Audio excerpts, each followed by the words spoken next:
За сайн байцгаана уу, манай Darkin Bay podcast юм аа. Шинэ 7 өдрийн шинэ дугаар ороход бэлэн болсон байна. Бэлгөө мэдчилж байна. Та бүгдэд бүгдний өдрийн мэндийг хүргэе.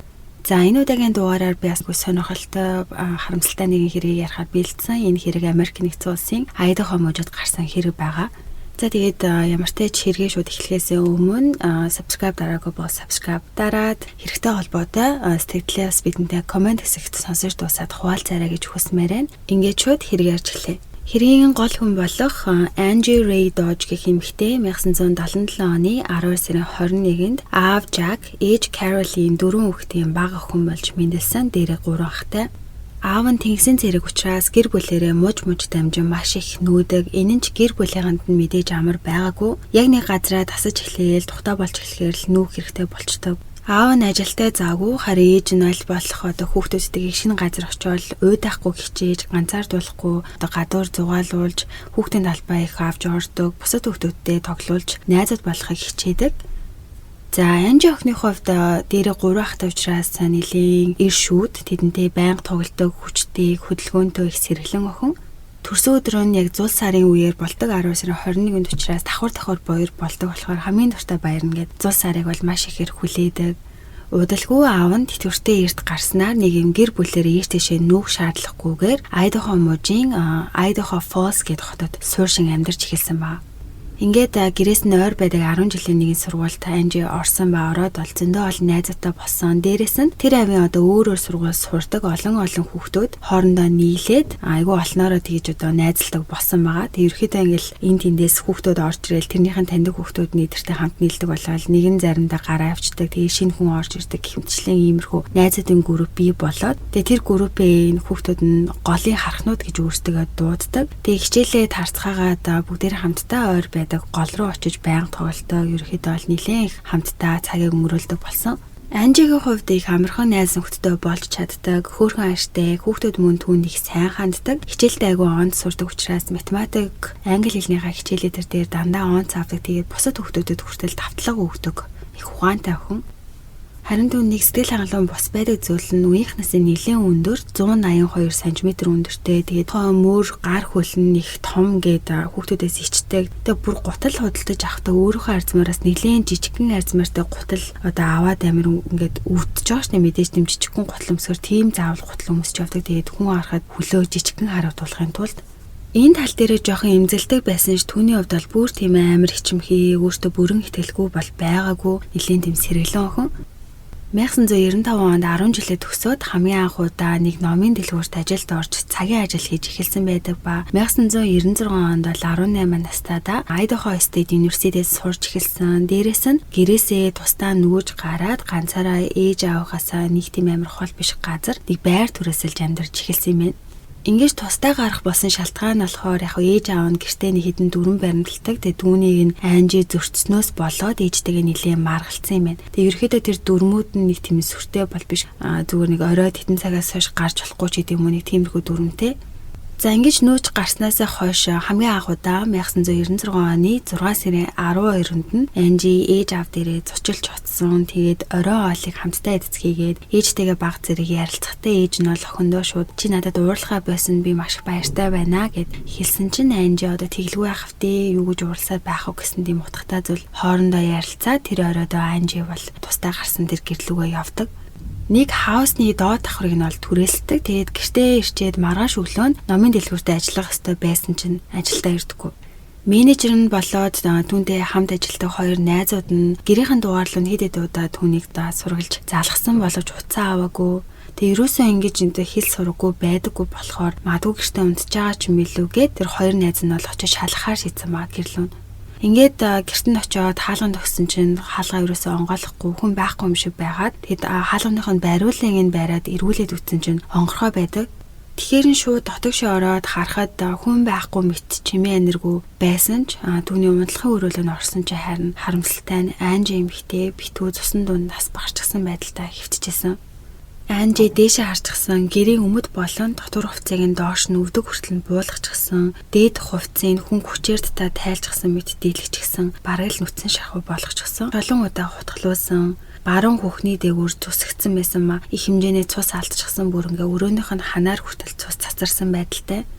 Олон удаа хутгалуулж тэр дундаа хүзүүн маш хүчтэй зүсэгцэнд бол толгойг нь бараг таслах шахсан. Хараас бэлгийн хүчирхээлэл маш хэрцгээр өртөж аимшигтайгаар халуулсан харагддаг. Ийм аимшигтай дүр зургийг харсан дээр хамт ажилладаг хоёр найз нь шууд л цагдаа дуудснаар цагдаа дөрөвнийхэн ирж хэргийн газрыг битүүмжилж хамгаалтанд авсан. Ингээ шалахад гэрлүүн хүчээр дайрж урсан уулмөр байгаагүй ба эмэгтэй алуурчантайгаа тэнцэлсэн болохыг олж мэдсэн. Хүрхийн Анжи эмэгтэйгийн хувьд бол энэ байрандаа нүүж ирээ тустаа гараад 3-7 онжсэн. Цагдаа нар бол хэргийн газраас хэд хэдэн алуурчныг олж болох ДНК-гийн дээжийг олсон нь эмэгтэйн хумсны завсруудаар орсон алуурчны арьсны эс, мөн алуурчны үс, мөн үрийн шингэн үлдсэн байсан ба алуурчны хувьд бол бүр ер нь хэрэгээ нуух оролдлого ерөөсөө хийгээгүй. За ингээд ийм амар хэрэг гарсан гэдэг бол тухайн тэр авийнхан бол мэдсэн. Дээрээс нь ээж аав, гэр бүлийнхэн, найз нөхөд таньдаг бүх хүнд нь хэлэхэд бүгдээрээ ерөөсөө итгэж чадаагүй. Тэгээ хэргийн талаар мэдүүлэг ойрын гисэн хүн болгоноос нь цагдаа нар аваад дээрээс нь нэмээд ДНК-гийн дээжүүдийг шалгаж авч эхэлсэн.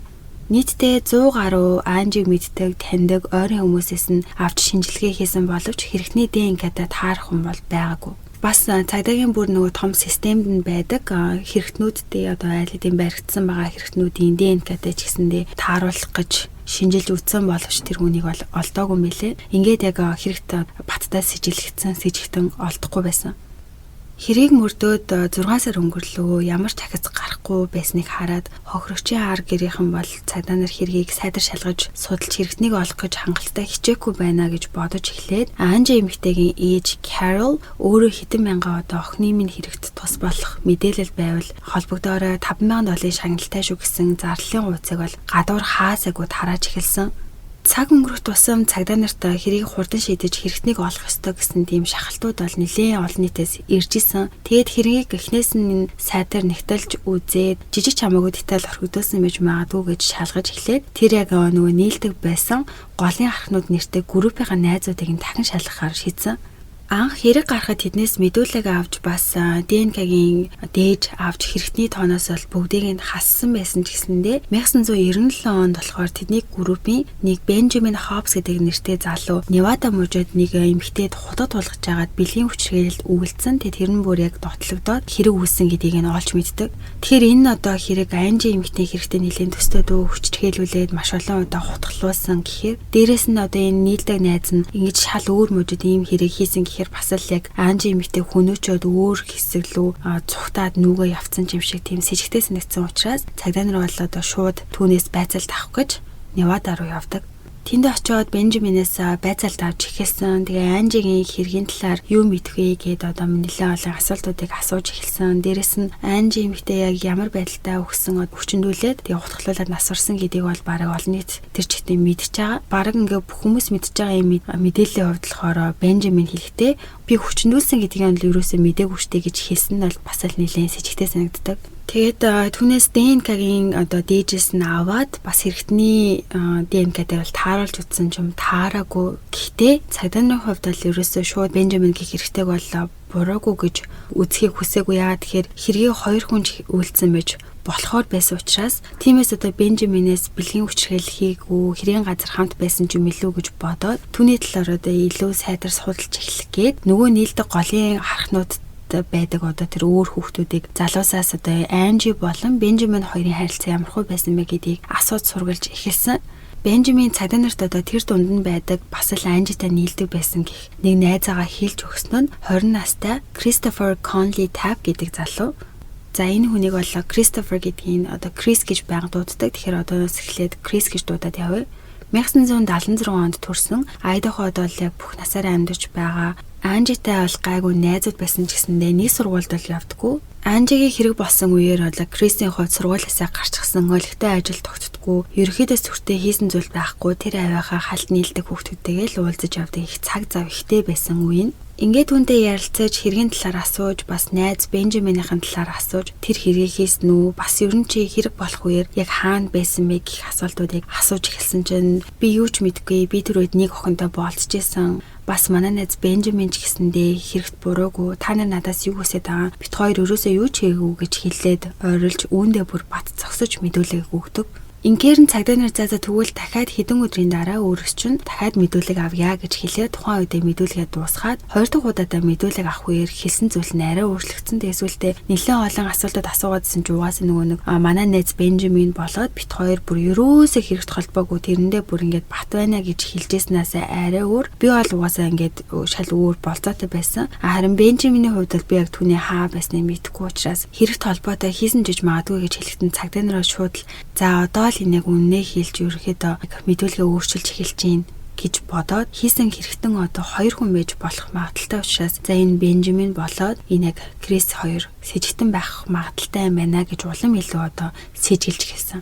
За хоёр дахь мэдүүлгийн дараа за танаас гурав дахь удаадаа мэдүүлэг авнаа гэхэлэхэд нь бол Крис болон түүний ар гэрийнхэн бол бүгдээрээ уурлаад би ерөөсөө хэрэг хийгээгүй гэж зөндөө одоо хэлээд ах чи надаас ингээд дахин дахин мэдүүлэг авах ямар ч шаардлага байхгүй. Би одоо цагдаагийн хэлц дээр очихгүй гэж хэлсэн байна. Ингиж дахин мэдүүлэг өгөхөөс татгалзах үед нь цагдаа нар бол түүнийг илүү сэжигтэй байна гэж үзэнгүүтээ шууд гэрлүүн очиод хаалгын тогссон. Тэгсэн чинь ээж нь хаалгаа тайлаад манай хүү 50 орхио тэр хэрэгт буруугүй гимгүү. Үгүй бол 2 оны дараа манай хүү та нарын байцаалд өмгөөлөгчтэйгээ хамт очих болно гэж хэлсэн. Үүнийг сонсоод 2 оны дараа хэлц дээр очихоор тэр хооронд магадгүй хэрэг Крис буруутай байх юм бол хэрийг булзааруулах гэж юу ч хийж магадгүй эсвэл өөр тишээ зугтчих юм билүү гэж сэжиглээд шууд Анжи эмэгтэй хэрэгт холбоотой байж магадгүй хэргийн талаар ямар нэгэн зүйл мэдэж байгаа гэд түүнийг баривчлахаар шидэж хэлц рүү аваад явчихдаг.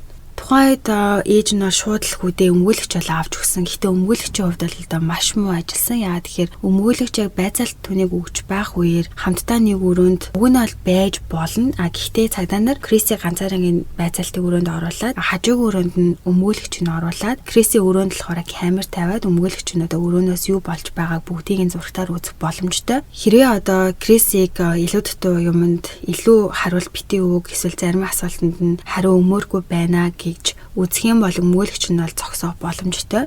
За тэгээд бүр Крисийн байцаалт биштэй бүр бүхэл бүтэн 60 цаг үргэлжилсэн. Хэд хэдэн удаа үнэн худлаа хэлж байгаа шалгасан тэр polygraph test-ийг авсан юм билээ. Тэгээ асуултуудыг асуусан. Уг нь үнэн худлаа хэлдэг машин бол 100% яг баттай хариу гаргаж өгдөггүй, хэрэгт баталгаа болж шүүхэд баримтаар тооц үзтгүү. Гэтэл байцаагчийн хувьд бол Крист худлаа хэлээд машин хизээж худлаа заахгүй гэж хэлээд залууг ер нь бол одоо айлгаж сандаргаж худлаа хэлэх юм бол энэ төхөөрөмжөнд яг мэдээд заах юм байна гэсэн тийм айцыг төрүүлдэг. Тэгээ зогсохгүй нэмээд хэрийн газрын зургийг үзүүлж болохгүй байтал түүнд дахин үзүүлээд тэр хэрийн газрын зургийг одоо үзсэн хүн чинь мэдээж тэр одоо ярьж байхдаа хэдэн асуултанд асууж байхад нь бас өөр юм хэлэх боломжтой. Тэгэж одоо Крис хэрэгтэн мэт маш ихээр түүнийг бол гүтгэж шалгаж исэн. За эхний 2 удаагийн мэдүүлэг болон одоогийн 3 дахь удаага байцаагдж байгаа шүү дээ. Тэгээд яг одоо ярьж байгаа хэсэгдэр бол ингээд 40 цаг тасралтгүй байцаагдсан байгаа. Тэгээд Крис бол би тэнд байгаагүй, би буруугүй, юу ч мэдэхгүй гэж хатуу хэлж байсан ч сүүлдээ хүрхийн ингээд бараг 60 цаг байцаагдаж ийм олон удаа үнэн удлаа хэлж байгаагаа шалгуулж суусаар байгаа. Сүүлдээ ингээд цагдаа нарын сонсохыг хүсэж байгаа зүйлсийг нь хэлж эхэлдэг. Цагдаа нар түүнээс бол дахин Жин хэргийн газар байсан мэдтэй. Чигийг хэргийг хичээд гараад явхад чинь яг ийм дүр зургалтай үлдсэн байсан уу гэж нөгөө зургийг дахин үзүүлээл санаж гинүү гэх мэтчлэн асуугаад сүлдээ Крис би тэнд айгүй бол байсан баха. Гэтэ би яг өөрөө санахгүй байна. Нилийн хэдэн удаа ингээд мэдүүлгээ өөрчилж ярьж эхэлсэн. Би одоо байсан ч юм билүү мэдэхгүй би ингээд санахгүй байна гэх үед нь цагдаа нар бол чи одоо ийм аимшигтай зүйл хийж одоо энэ эмэгтэйг хөнөөсөн. Тиймээс магадгүй чи өөрөө нөгөө бүр трауманд орчихсон. Тэрийгэ бодхоос айдас ч хурж байгаа учраас магадгүй чиний ой санамж тэр дүр зургийг дахиж бодохыг хүсэхгүй дээ мачсан байж магадгүй гэж хэлэхэд нь Крис бүр тэдэнтэй санаа нийлсэн. За ингэж одоо баагаар одоо би барыг тэнд байсан баха, хийсэн баха. Манай найз Бенжамин бит хоёр нийлж бас дээрээс нь дахиад нэг өөр хүн хүртэл байсан гэл янз янзаар мэдүүлгээ өөрчилж эхлээд үүнийгээ сонссон тэндээс нэг цагдаа одоо хэд хэдэн цагдаа байсан. Нэг цагдаа нь болохоор яг Крисийн сурч исэн сургууль нь одоо тэр авд нь ажилладаг байсан байл. Тэгээ ерөөхдөө ингээд зүс мэддэг. Тийм болохоор тэр цагдаа нь Крист ингэж хэлсэн. Би цагдаа хүн чамд юуныг одоо хэлэх ёсгүй. Гэхдээ чи амиа хамгаалах хэрэгтэй байхаа. Хэрвээ чи анжи эмэгтэйд одоо ямар нэгэн зүйл хийсэн байлаа гэхэд чиний амнаас ч өөрөө аюул төртгөөр одоо чи заавал ингэх ёстой гэж ямар нэгэн хүнээр хүчээр ингэж тийм зүйл хийсэн бол үнийгээ хэлэх хэрэгтэй гэж хэлсэн чинь Крис үнийгээ сонсоод дахиад мэдүүлгээ өөрчилж эхэлсэн. Хэлэхдээ манай найз Бенжамин намайг аллагад оролцохгүй бол намайг ална гэж сүрдүүлээд байсан. Тийм болохоор л оролцсон гэж хэлдэг. Ингэж хэлэхээр нь цагдаа нар за тэгвэл одоо хэрэгт 3 хүн оролцсон юм байна. Эмэгтэй биеэс олцсон үрийн шингээ нь бол энэ хоёртой таарахгүй байгаа юм чинь. Энэ хоёр Анжиг агуулалтаа одоо барьж хамтдаа хэрэгт оролцсон хэрнээ яг 3 дахь этгээд нь хүчин үлдсэн байна гэж үзээд Крисээс одоо 3 дахь хүн нь хинбэ гэдгийг асууж эхэлсэн. За Крис хэлэхдээ болохоор 18 настай Jeremy Sargis гэдэг юм залууг хэлж өгснөөр шууд л тэр залууг нь бол барьж цагдаа нар хилцээр байцааж эхэлсэн ба одоо ингээд с ิจ гтэй 3 этгээдэг бол гуруулан ингэ байцаалж эхэлсэн одоо тус-тусдаа өрөөнд. За ингэж байцаахад тэр 3-аас зөвхөн Крис л илүү мэдээлэл хэлээд одоо ийм зүйл хийсэн бид нар хамтдаа хийсэн гэж хэлээд харин нөгөө хоёр нь бол бүр ерөөсөө хэрэгт холбоогүй юу ч мэдгүй хийгүү гэдэгтээ бол бат зогсоод дээрэс нь Крис бол цагдаа нар хэлэхдээ Бенжамин хэрэгээ хүлээж гисэн одоо ч үннээ ил гэж амар олон удаа тэгж нөгөө нэг худлагаасаа хэргийг хүлээлгэх гэж хэлж ийсэн. За мэдээж энэ одоо шууд тэр 3 дахь с ิจ гтэй байгаа Jeremy гэх залуугаас бол ДНК-гийн тест аваад тэр алуучны үрийн шингэнтэй харьцуулж үзсэн таараагүй болохоор ингээд Benjamin болоод Jeremy хоёрыг бол за энэ нэрт холбоогүй юм байна гэж үзээд с ิจ гтний тооноос хасаж явуулдаг. Харин Крисийг бол ганцаараа энэ хэрэгтнэр шалгасан хിവэр үлдээсэн. Ингээд олон цагийн байцаалтын үндсэн дээр Крис хэд хэдэн удаа би хэрэг хийсэн гэдгийг хүлээсэн учраас 1998 онд 22 наснда Альбиасоор Анжигийн хөл буруутай гэж шүүх хурал болж эхэлсэн. Тэгээд шүүх хурал болох өдөр бүр Анжигийн ээжийн хувьд бол бүр охиныхоо зурагтаа бодолк өмсөж ирж охиныг нь алсан алуурчин залууд бол ямар гин зөнгөө хайртай охиныг нь алсныг бас сануулах гэж өмсөж ирдэг шүүх хурал дээр. Тэгээд шүүх хурал дээр болохоор 60 цагийн байцагдж байгаа Крисийн бичлэгийг бол мэдээж бүгдийн үзүүлэхгүй харин зөвхөн би ерөөсө буруугүй яагачгүй гимгүү гэдэг хэсгийг нэг ч тоглоулаагүй харин яг нөгөө бүр ингэ тулгамдаа цагдаа нар ингэ күтгээд яснаас болоод хэлсэн за би хийсэн тэнд байсан баха би тэгж Анжи эмэгтэйг алсан гэсэн яг тэр хэлсэн хэсгүүдийг зөвхөн тоглуулж хүмүүст бол үзүүлсэн байт юм байна. Бас нэмээд нөгөө нэг голын ахнууд гэдэг найзуудын группээс нэг эмэгтэйгээс одоо шүүхэд гэрчээр оруулсан тэрэн дээрээ хэлэхдээ би Крисийг одоо өөр бусад хүүхдүүдэд Анжиг алсан гэдгийг одоо ярьж байхыг сонссон гэж нэг мэдүүлэг өгч одоо хэрэгт бас нэмэр болсон.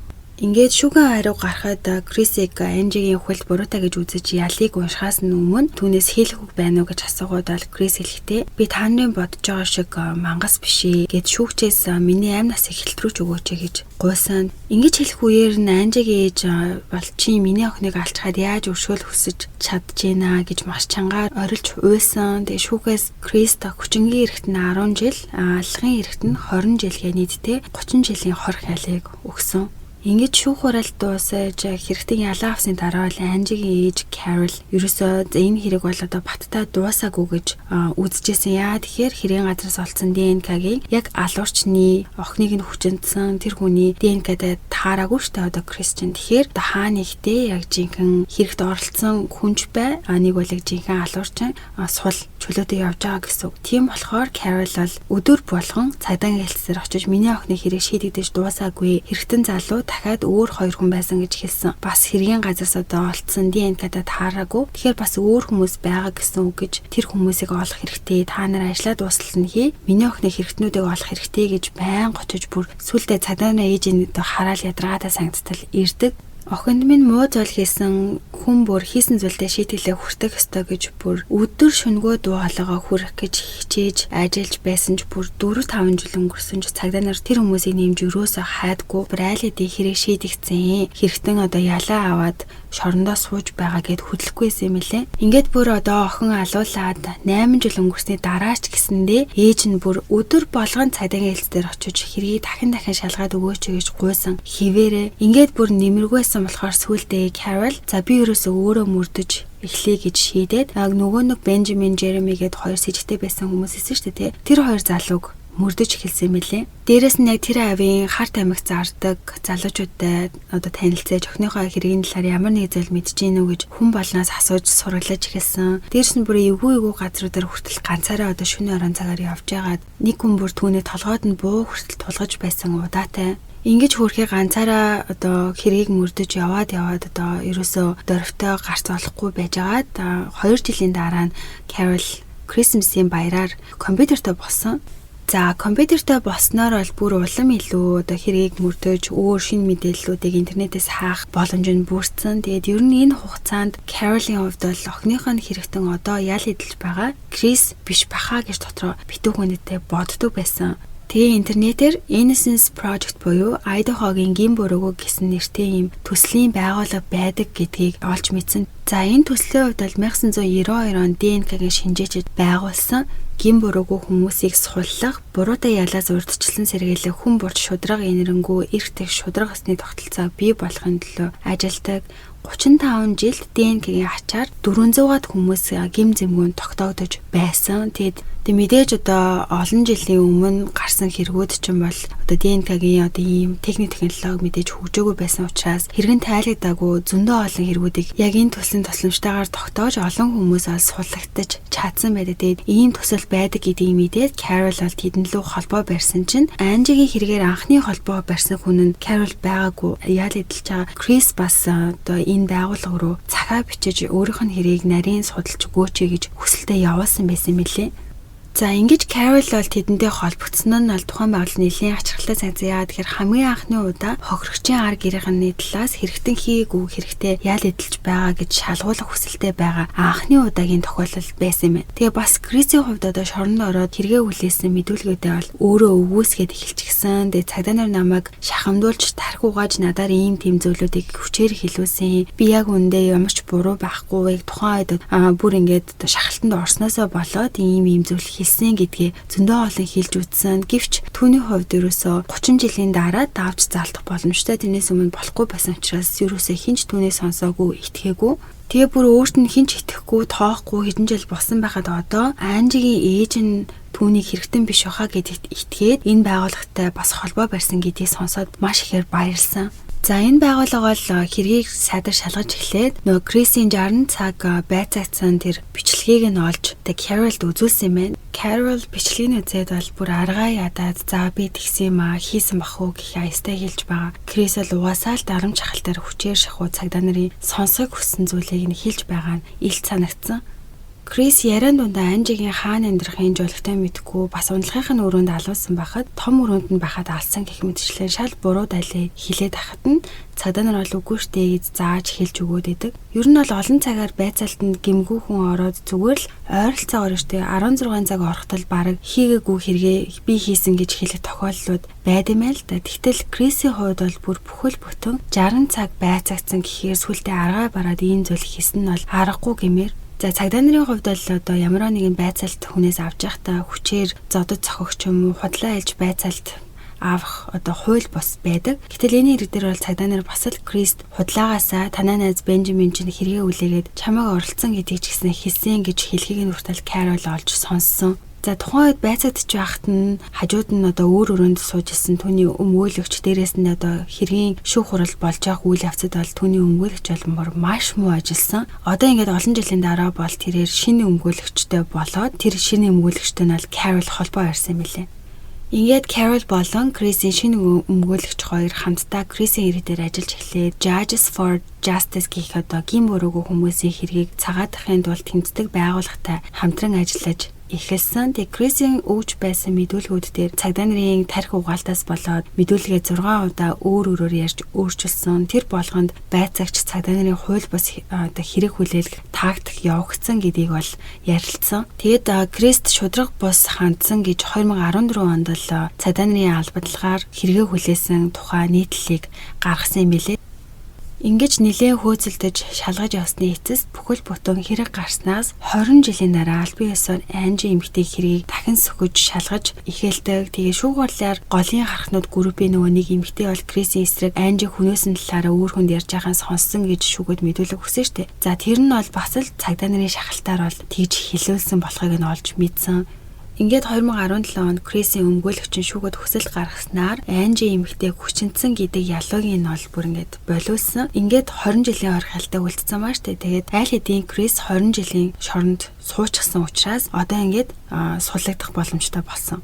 Хүрхий чөлөөтэй болсон Крисийг бол Carol тухайн үед тэрж аваад баяр үргэж шүүх тангимаас гарахтаа тэр хоёр гар гараасаа барилцаж түүний баярыг тэмдэглэсэн байт юм байна. За одоо харин Кристиан хүчингийн хэрэг нь одоо байхгүй болсон ч гэсэндээ хүн амны хэрэг хийсэн гэдэг нь одоо хэвээрээ байгаа штэ. Тиймээс тэд яг жинхэнэ алуурчныг олох ажилдаа орцгоосон. Тухайн үед хэрэг дээр ажиллаж байсан бүх цагдаа нар төвтэй гарчсан байсан учраас яг Айдахогийн цагдаагийн хэлтсийн одоо шин дарга нь энэ хэрийг дахин сайдаар шалгуулж мөрдүүлэхээр эхэлдэг. За зарим хүмүүс мэдгэл ахалтай 23 энд мигээд нөгөө шүлсний дээжээ явуулснаар генотипийг шалгадаг. Үгээр удам ухсаа, холын бүр хамаатан садан, шинж чанар, генетикийн эрүүл мэндийн эрсдэл гэх мэт одоо тийм зөндөө олон ДНК-гийн мэдээлэл мэдэж олдог компани байдаг. Би бас энийг бол хэрэгжилж үзчихсэн. Тэгээ бүр холын хэдэн үеийн хамаатан ойр авдчин байдаг. Жишээ нь тэр хотод ийм хүмүүс байна гэж гарч иржсэн. Тэгээ тэрэн шиг цагдаа нар хэрэгтний ДНК-г нь тэр даталаа оруулж үзээд тэр аваар байдаг хамаатан садан ернийг бол хэрэгтэнтэй таарах хүн байна уу гэж шалгаж үзсэн юм байна. Тэгээд 2015 онд бол нэг ахмад насны бараг хэрэгтний А байж болохоор тийм насны Майкл Осри гэх эрэгтэйг олсон. Тэр Майкл гэх хүн нэг хүүтэй. За тэр нь болохоор бас Майкл Осри Jr гэд нэртэй. Тэгээ үүнийг нь мэдээд шалгаж үзэхэд бол Анжи эмэгтэй хэрэг гарах үеэр төстөө насны дээрээ 2 ихчтэй. Тэр 2 ихч нэг нөгөө Анжигийн сурдаг байсан Idaho State University-д тухайн үед явдаг байсан учраас магадгүй тэр сургууль дээр нь их нартайгаа уулзах гэж очиж байгаад Анжиг харсан ч юм билүү. Ерөнхийдөө бас тухайн хэсэгт байх магадлалтай байсан учраас сэжигтэй байх магадлалтай болоод түүнийг шалгаж эхэлсэн. За энэ Майкл Осри Jr-ыг шалгахаа түүнээс ДНК-гийн дээж аваад шинжилгээнд өгөөд хариу нь 33 өдрийн дараа гарсан. Энэ 33 хоногийн хугацаанд түүний хувьд бол цагдаа нар маш их түүнийг байцаасан. Дээрээс нь олон нийт ч гэсэндээ түүнийг хүн амны алгын хэрэгт сэжиглэгдэж байгаа гэдгийг мэдээд бараг л яг одоо алуурчин мэт хүмүүс түүнтэй харцжсэн. Ингээд 33 өдөр алгын сэжигтэн гэж хэлүүлж байгаа ДНК-гийн хариугаар алуурчин биш байна гэсэн хариу гарсан ба түүний хувьд бол энэ хүртэл маш их нэр хүнд нь унаж хүмүүс ч түүнийг алуурчин мэтэл харьцаж нэлээд шивэр аваар яригдаж сэтгэл наагаар бол маш их хэрэг хохирсноо ярьсан байдаг. Ингэж одоо бүтлгүүцсэн тул цагдаа нар бас л аргаа бараад хэрэг дээр ажиллахаа хэсэг завсарлаж энэ үеэр нь одоо Carol-ийн хувьд дахин за энэ одоо цагдаа нар дахиад ингээд охины мэд хэргийг мөрдгөө болчихлоо гэж үзээд дахин өөрөө гар бие оролцохоор шийдээд нэг Сиси гэдэг эмэгтэйтэй холбоо барьсан. За энэ Сиси гэдэг эмэгтэй бол удамшлын генетикийн зөвлөгөө, шинжилгээ зэрэг одоо цогц үйлчилгээ үзүүлдэг. Тэр эмэгтэйгийн хувьд бол 2015 оноос хойш цагдаа нартай хамтран ажиллаж шийдэгдээгүй бүр 300-аад хэрэгүүдийг шийдэж өгсөн. Тус болсон олон хүмүүст хайгаад олдохгүй байсан холын хамаатан гэр бүлийн гишүүдийг нь олж өгдөг ийм мэргэжлийн эмэгтэй. Сиси эмэгтэй болон түүний одоо баг хамт олон нь Анжигийн хэргийг судалж үзэж байгаад хэрэгтэн байж болох одоо энэ ДНК-гийн судалгаагаар нь шалгасаар байгаад хэрэгтэн байж болох 6 хүнийг олсон. Гэвч тэр 6 хүнээс ганцхан хүн л яг 1996 онд хэрэг гарах үеэр Айдаход амьдарч байсан болохоор 2019 оны 2 сард цагдаа нар бол тэр хүннээс шууд одоо мэдүүлэг авахар очоогүй. Харин түүнээс яаж мэддэхгүйгээр ДНК-гийн шинжилгээнд дээж нь авч явж явуулах вэ гэдэг одоо маш болгоомжтой хандаж ажиллаж эхэлсэн. Яа тэгэхээр одоо нэгт Майкл гэдэг эрэгтэйг сэжиглэж шинжилгээ 33 өдрийн дараа гарах хүртэл маш их асуудал гарч гэмгэн үний нэр төрд маш ихээр хаалтсан. Дээрээс нь хэрвээ энэ хүн үнэхээр одоо хэрэгтэн бол тийм ч амар ДНК-гийн шинжилгээ өгөхийг хүсэхгүй байх. Дээрээс нь магадгүй хариу гарах хүртэл яг шууд одоо баривчилж чадахгүй шүү дээ. Тийм болохоор тэр хугацаанд ийш тийшээ цугтаад явчих юм билүү гэж ботсон болохоор хэрэг дээр ажиллахдаа олон удаагийн бүтлгүүдэл буруу хүмүүсийг шийдэхийг шалгах нь цагдаагийн хэлтсийн нэр төр хүртэл маш муугаар нөлөөлж өссөн болохоор тэр сэжигтний амьдарч байгаа газрынх нь тэр хаваар эргүүл хийж ерөөхдөө тэр хүнийг нууцаар мөрдөж эхэлсэн гэхүү. Тэр хүнийг ямар нэгэн зүйл унгаахыг нь хүлээсэн, жишээ нь ууж исэн усныхаа савыг эсвэл татсан тамхиныхаа ишийг хаях ч юм уу. Ингээд эхний өдрөө тэр хүнийг 14 цаг араас нь мөрдөж дагаад юу ч олж чадаагүй ядж байгаад амьдардаг байшных нь хажуугаар тийм олон байдаггүй. Ер нь жоохон тийм чимээгүй, зайтай, цомхон айлууд байдаг, хэсэг байдаг. Ингээд 2 дахь өдөр нь бол тактикаа арай өөрчилж байшин дээр тэр сэжигтнээс гадна гэр бүлийнх нь байдаг. Тэгээд нэг хүүтэй болохыг нь олж мэдээд хэрэв болохгүй бол тэр хүүгийнх нь ДНК мэдээж одоо аавтайгаа адилхан байгаа штэ. Тэгээд адилхан одоо ямарваа нэгэн байдлаар шүлсэнтэй даях ч гэдэм үү тэрийг хайхан бол бас олж авч шинжилгээнд явуулж болох юм байна гэж үзээд аав хүү хоёрыг хоёулын тус тусад нь дагаж эхэлсэн. Ингээд хүн бол нэг бензин колонк дээр бензин авч агаад амнаасаа нэгж ажиллаж исэн зүйлээ хаягт нь цагдаа нар олж аваад шинжилгээнд ашгүй нэг явуулсан. Бас дээрэс нь гол с ижигтний нөгөө барьдаг машиных нь усын дугаарынханд хугацаанд дууссан гэдгийг нь олж мэдээд яг энэ дайлмаар нь машина барьж явж байхад нь зогсоож байгаад бас дээрэс нь архитаар суусан байна уу гэдгийг шалгахыг гээд нөгөө үлээдэг согтуугийн зэрэг хэмжигчийг үлээлгэж чадсанаар ингээд шууд тэрийгэ ДНК шинжилгээнд явуулж чадсан. Шинжилгээг авч чадсандаа баярлаж одоо л нэгэн хэрэгтнийг барих нэ гэж бодсон чинь шинжилгээний хариу гартал тэр хоёр хэрэгтний ДНК-тай таараагүй. Инхээр нь нөгөө нэг генетикийн шинжээч CC гэдэг эмэгтэй өөрийнх нь шалгаж нэгтлаагүй бас хүн үлдсэн байх үдэ гэж бодоод илүү дотоо анзаараагүй зүйлээ дахин нэгтэлж үзээд шалгаж агаад сэжигтэн байж болох 6 хүн байсан гэсэн штэ. Тэгсэн чинь яг үүндээ 7 хүн байсан байдаг. Яагаад гэхээр 7 дахь сэжигтэн нь ээж авдаа үрчлэгдсэн бас овг нь өөр байсан болохоор шууд тэр системд нь гарч ирээгүй байсан байдаг.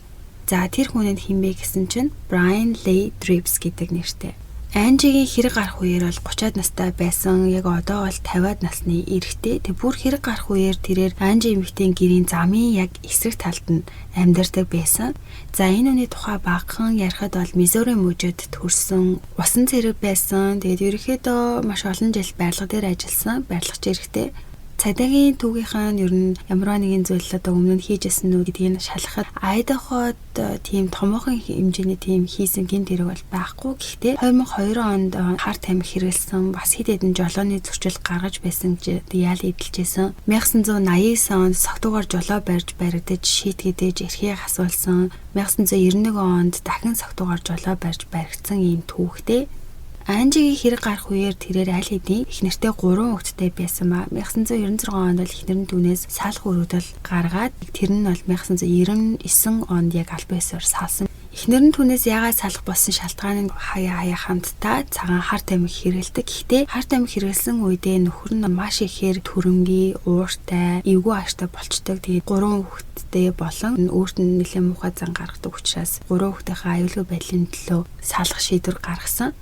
За Анжигийн алга болсны дараа цагдаа нар бол тэр авийн хуршүүдээс нь бүгдээс нь мэдүүлэг авч байхдаа Брайанаас ч гэсэн мэдүүлэг бол авсан юм билээ. Гэхдээ ДНК-гийн шинжилгээ аваагүй. Яагаад тэгэхээр цагдаа нар нөгөө 100-аад хүмүүсээс ДНК-гийн шинжилгээ авсан гэсэн чинь тэгээд гэхдээ гэрлүүн хүчээр дайрж орсон мөр байгаагүй учраас юм уу тэрнээс нь болоод ойрын мэддэг хүмүүс нь хийсэн гэж одоо тэрэн дээр анхаалаа төвлөрүүлж гисэн байсан болохоор зүгээр нэг эсрэг талд нь амьдардаг тэр хурш Брайанаас нь бол тэр ДНК-гийн дийж аваагүй юм билээ. За ингээд энэ 7 дахь одоо сэжигтэн байх магадaltaй гэсэн Брайаны талаар олж мэдээд бас л түүнээс одоо шууд очоод энэ алгын хэрэг таныг сэжилж байна ДНК-гийн шинжилгээ өгөөч гэж асуугаагүй бас л дахиад одоо араас нь мөрдөж жагаад ямар нэгэн байдлаар татсан тамхины иш юм уу усан усныхан савны хог хаягдлыг нь олж авахыг хичээж дагаж эхэлсэн. За яг одоо үед бол Брайан бол эхнэрээсээ салчихсан учраас ээж дээр амьдардаг. Тэгээ ээжийнх нь гэрийнхэн гадаа сууж хүлээж эхлээд нэг өглөө Брайан ажилдаа явхаар гэрээсээ гараад машиндаа суугатаал нэг тамхи татчихсан. Тэгээ цагдаа нар за энэ яг тамхиа хаяхыг энэ араас нь дагж агаад аваад тэгээ шинжилгээнд явуулъя гэж бодоод удалгүй Брайан машиныхаа цонхоор гудамжинд тамхины ишээ хаяхаар нь явсныхаа дараа цагдаа нар очиод авах гэсэн чинь гудамж болохоор зөндөө олон тамхины иш яг алийн Брайан хайсан мэддэхээргүй байсан болохоор тухайн үед амжилтгүй болсон. За маргааш хүлээнд бас л яг адилхан үйл явдал болсон. Брайан тамхины ишээ цонхоороо ашгүй нэг юм хаяхт нь маш хурдан очиод үдсэн чинь азар бол тамхинд бүрэн унтраагүй утаа гарч исэн болохоор шууд түүнийх гэж олж мэдэж шинжилгээнд явуулж чадсан. Шинжилгээний хариу гарахад бол Анжи эмэгтэйн хэргийг хийсэн алуучны ДНК-тэй энэ Брайан гэх хүнийг таарсан ба ингээд нэг юм хэрэг гарснаас хойш бүхэл бүтэн 23 жилийн дараа жинхэнэ алуурчин мэдгдсэн. Ингээ шууд л Брайан эрэгтэйг баривчилж хэлцээр авчираад байцааж эхэлж Анжи Дож гэх эмэгтэйг мэдхүү гэж 5 цаг байцаагаад бол тэрээр ерөөсөө тийм хүн танихгүй мэдхгүй би ерөөсөө юу ч хийгээгүй та нар юу яриад байгааг мэдхгүй байна гэж хариулаад тэгээ цагдаа нарын хувьд бол угаасаа баттай нотлохоо олчихсан байгаа болохоор түүнээс яг хэрэгээ хүлээл одоо үлдсэн байгаа. Тэгээ яг ингэж асуух үеэр нь бол Брайаны хувьд л цагдаа нарт ийм баттай нотлохоо шинжилгээний хариу байгаа гэдэг мэдэхгүй байгаа. Тийм болохоор тэр юм уу ерөөсөө хэрэгээ хүлээхгүй байхаар нь цагдаа нар удалгүй. За чи зөвөр үннээ хэлээ. Бидэнд чиний ДНК хэргийн газар солилцсон нотлохоо байгаа гэдгийг хэлсэн чинь Брайан чимээгөө болж сууж яснаа би гараа тамхитдаж болох уу гэж асуугаад тамхилчаад эргэж орж ирэнгүүтээ хэсэг чимээгөө сууж агаад хэрэгээ хүлээж би хийсэн гэдгийг хэлсэн. Тэрээр хэлэхдээ 1996 оны яг тэр хэрэг болсон өдөр би маш согтуу харт амиг хийхээр хэрэглээд масуурчсан байсан. Яг ямар хэрэг хийсэн бүх деталаа санахгүй байна. Гэтэ би Анжи гээд тэр эмэгтэйг бол хүчнэдэж байсан санаж байна. Түүнийг алъя гэсэн зорилготойгоор гэрт нь очиагүй харин хүчндий гэсэн зорилготойгоор оцсон. Хүчрхийлснээ санаж байгаач алснаа ерөөсөө санахгүй байна гэж хэлдэг. 2015 онд ингээд 55 настай Брайаныг бол албан ёсоор байрвчилсан байна. Хилтдээр бол шууд үүнийг сонсоод Анжигийн ээж Carol болоод Крис хоёр жинхэнэ хэрэгтнийг харахаар бол ирсэн. Тэгээд 2019 оны 7 сард нийгэм Крис эрэхтэй бүрийг албан ёсоор алуурчин биш ямар ч гэмгүй гэдг нь батлагдсан. 2021 онд болсон шүүхварлаар Брайан буруу тайнд дотоогдсон шүүхээс түүнд насаар нь хорхиал доотлол нь 20 жил суугаад дав залах боломжтой ялыг өгсөн байд. Carol үгээ хэлэхдээ чи бидний амьдралыг оронгоор нэрвүүлсэн аимшигтай хийсэн хэрэгтэй шийтгэлээ хүлээж мөнхийн тамд байгаасаа гэж хэлсэн. Ингээд хэрэгтэн баригдээж хэрэг шийдэхэд хамгийн мэдээж тус болсон шаргуу зүтгэсэн ээж нь түүний ачаар бол гин бурууг 20 жил хоригдсон эрэгтэй чөлөөлөгдөж нэр төрөө сэргээж авч чадаж харин жинхэнэ алуурчин ингээд баригдаж ялаа хүлээж суух болсон. Крисийн хувьд 22 настайдаа хоригдоод 42-тойдоо судлагдаж 45-наас одоо 46 настайд нь нэг юм ингэж жинхэнэ хэрэгтэн баригдаад нэр нь цагаагдсан. Тэгээ хамаг эд залуу сайхнаас нь шоронд өнгөрсөн тул эргээд амьдралд гараад одоо амьдрал нь бол нэлийн өөр байгаа. Яа тэгэхээр 90-ад онд чинь шоронд суусан хүний хувьд бол техник технологи амьдралын хэмнэлгээд бүх зүйл маш өөр болчихсон байсан учраас дасан цогцоход бол түүнд нэлийн хүндрэлтэй байсан ихний хэдэн жилдээ. Ингээд хэсэг хугацаа өнгөрсний дараагаас бол тэрээр ажилд орж найз нөхөд хамт олондоо болж 2019 онд бол их нэртэй болсон. За Крисийн хувьд Айдаход хийгээгүй хэрэгт буруутгагдаж хоригдсон хүмүүс улсаас шоронд суусан жил бүрийнхаа тоогоор хэдэн мянган доллар бодуулж нөхөн төлбөр авах хуулийг батлуулж чадсан юм билээ. Тэгээд өөрийнх нь хувьд маш олон жил шоронд суусан учраас улсаас хинлээ хэдэн сая доллар авсан. Нэмээд Айдахо нөгөө цагдаагийн хилцээг ол шүүхэд өгсөн. Тэгээд сэтгэл санааны хохиролтоо 12 сая долларыг нэг хэмжил шүүхэд яалч чадсан. Тэгснээр тэрээр 12 сая доллар гээд нөгөө улсаас авсан мөнгө гээд бараг 30 сая доллартай болж чадсан юм билээ. Хэдий санхүүгийн ямар ч асуудалгүй одоо ингээд сул жолоодоо босон гэсэн амьдрал нь бол хэд хэдэн асуудал гарсан мэлээ. Тэгээ нэг нь бол Крис нэг удаа их нэртэйгээ муудалцаад асуудал гарсан юм байна л да. Тэгэх үед нь ихнэр нь заа аваад зүгээр одоо ээжтэйгээ л ярих гэсэн юм шиг байна. Тэгсэн чинь тухайн үед Крис нэр нь цагдаа руу залгах чинь гэж ойлгоод тэр утсыг гарнаас нь авахгүй булаацалж байгаа. Ихнэр нь хойшоо бүдэрж унаад унахтаа гараа нэлээд амар зүсээд цус алдсан юм байна.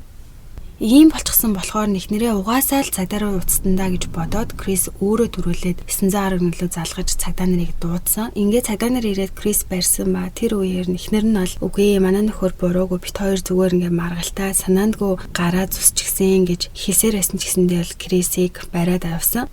Нэрийнх нь хувьд бол нөхрийнхөө эсрэг хэрэг үүсгэж шүүхдэггүй, эсрэг мэдүүлэг өгөхгүй гэж байсан ч гэсэндээ шүүх хурал болохоор болсон. Тэр хооронд нь Крис бол хоригдож байгаа. Энэ хугацаанд Крис технологи бол цагдаагийн хэлтсийн буцаар нь нэлээд удаа залгасан юм байна. Тэгэхэд шүүхэд бол нөгөө яллагч тал хэлэхдээ Крисийн хувьд бол гэмгүй бол биш ээ. Яа тэгэхээр цагдаагийн хэлтсээс технологи 15 удаа нийт залгасан. Бүх яриаг шалгаад үзсэн чинь их нэртэй шүүхүүд яг ингэж тэгж хэл гэж нэг бүртлэн зааж өгчээсэн. Технэр нь цагдаад бол нэг удаа яг одоо тухайн үед Крис баригдахад ч юм уу ямар таач би нөхрөөсөө айж байна гэж хэлж ийсэн гэж аахгүй. Тэгэхээр одоо ингээд нөхрөө өмөрөө дагаа нь ихнэр нь Крисийн зааж өгснөөр мэдүүлгээ өгч байна гэд Крисийг гэр бүлийн хүчирхийлэл өгүүлсэн гэж шүүхээс үзсэн. За тэгээ хэсэг хоригдсан юм уу яасан тийм ямар таач энэ хугацаанд нь ихнэрэнд хамтдаа байсан ч гэсэндээ тэр хоёр бол 2023 онд салцгаасан. Ингэж 2023 онд сааснаас хойш бүр нэлээд хэцүү зүйл бол болсон. Крисийн хувьд ч одоо 20 жил шорон суугаад сэтгэл санааны хямрал, гутрал, PTSD-тэй ерөнхийдөө болчихсон нэлээд докторгууд өөрөө л нэг хэдэн удаа сэтгэл зүйчдэр очиж сэтгэл засал хийлгэж исэн. Тэгээ тэр хоёр сааснаас хойш эхнэр Стейсийн 41 настайдаа 8 сард нь шүн машин барьж авч яагаад онголдоод маш хүнд шарх аваад тэр шөндөө ол шууд нас барсан. За тэгээ бүр ингэж X ихнэр нас барснаас 2 сарын дараа Крист бас нэг зүйл болсон ба. Тэр нь Крисийн хувьд нөө сагуугийн тал дээр одоо ямар ч асуудалгүй байгаа болохоор дуртай хоббигоо хөөгөөд уралдааны машиныг сонирхолтой тэгээд нэг Лас Вегаст болдог машин уралдааны 2 багийг спонсорлдог болсон. 10 сарын 29-нд нь Вегаст уралдааныг үзчихээд оройн параддаг. За яг энэ оройд бол конвенц дээр хамт байсан танилцсан өөр олон хүмүүстэй уралдаанаа дууссаны дараа байрлаж байсан буудлынхаа өрөөнд олон хүмүүсийг урьж оруулсан. Тэгээд зарим нь бол хар тамхи идэр хэрэглээд ихсэн. Тэгээд уухан уугаал тэгэл өрөөнд нь хамтдаа байцгааж исэн. Тэнд байсан хүмүүс дунд нь чөлөөт бүхийн тамирчин байсан 45 настай Даниэл Родемер гэдэг эрэгтэй мөн түүний 21 настай давхар охин хамтдаа байсан юм байна. Крисийн байрлаж исэн буудлынхаа өрөө нь бол нэлээд том. За тэнд байхдаа 47 настай Крисийн хувьд тэр дагвар охиныг жоохон юм ярингуудаа харт юм хэрэглэхийг санал болгосон чинь үүнийг нь хойд аав тэр Даниэл нь мэдээд шууд Крис рүү миний охинтой ойртох юм бол алын шүгэж орилж тэр хоёр муудалцаж эхлээд удалгүй нөгөө өрөөс хоёр хүчтэй юм цохих чимээ гарсан. За тэр нь Даниэл Крисийг бол хүчтэй толгойд нь цохиж унгаасан ба унахдаа Крисийн хувьд нэмээд ширээ толгоогоороо маш хүчтэй мөрөөж унснаар шууд ухаалцсан.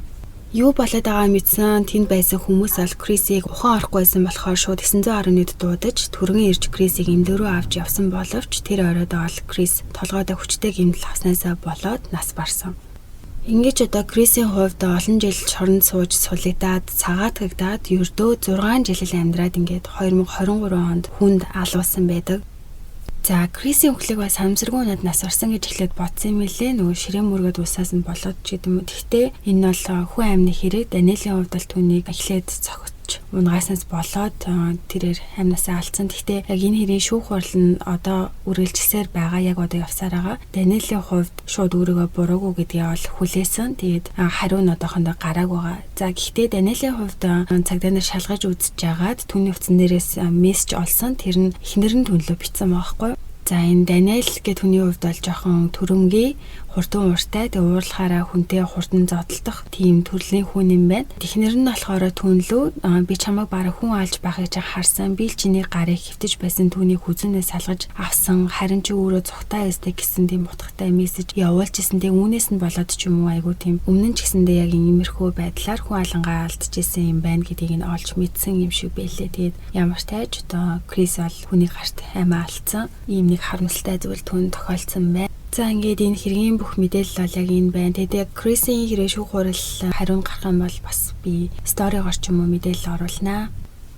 Мэдээж одоо Анжи эмэгтэйгийн хувьд гэх юм бол дөнгөж өөрөө хөрхөн тустай гараад ажилдаа болоод их сургуультаа ороод амьдрал нь гэцэтгэлж эхлэж байгаа үед нь зүгээр л нэг юм согтуу мас урцсан байсан. Зүгээр хүч хийлээ гэж бодсон хүний гарт ингээд тийм амар алуусан. Тэгээд яг түүний ээж Carol-ийн хувьд бол нэрээ үнэхээр 20 жил яг эцэг хүртэл охиныхоо жихэн алуучныг олдох хүртэл баг өдөр болгон шахуу хэргийн талаар мөрдөж яаж олох уу гэж мөрөөж авсан гэхээр нэр үнэхээр супер ээжэлээ.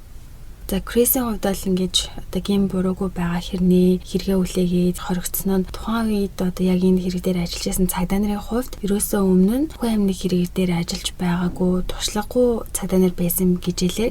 Маш олон тийм алдаа гаргасан. Тэг Крисийн хувьд ч гэсэндээ авсан өмгөөлөгч нь хүртэл түүний сайн өмгөөлөөгүй. Тэгээ өөрөө ч гэсэндээ бүр сүултээ ингээд олон цаг бүтгүүлж хэрэгээ хүлээж гиснээс болоод ийм амар олон жил шоронд суусан ийм хэлмэгцсэн хүн байгаа. Жихэн алуурчин баригдаад хэрэг дуусах үеэр Carol хэвлэлийн баг хурал дээр сэтгэлээ хэлэхдээ маш их сэтгэл нь хөдөлж талархаж байгаа илэрхийлээд энэ аялал ямар хэцүү байсныг би хэлэх аргагүй, үгээр хэлэх аргагүй байна. Нэг хүний сонголт охины минь амийг авч утсан. Энэ нь бүр маш олон хүнд нөлөөсөн гэж хэлсэн. За тэгээд миний нэр дээр олж чадсан бүх мэдээлэл бол энэ байна. Хэдүүлээ дараа 7 хоногийн гэрлэгийн дугаараар ирээд уулзцгаая. Түр баяртай.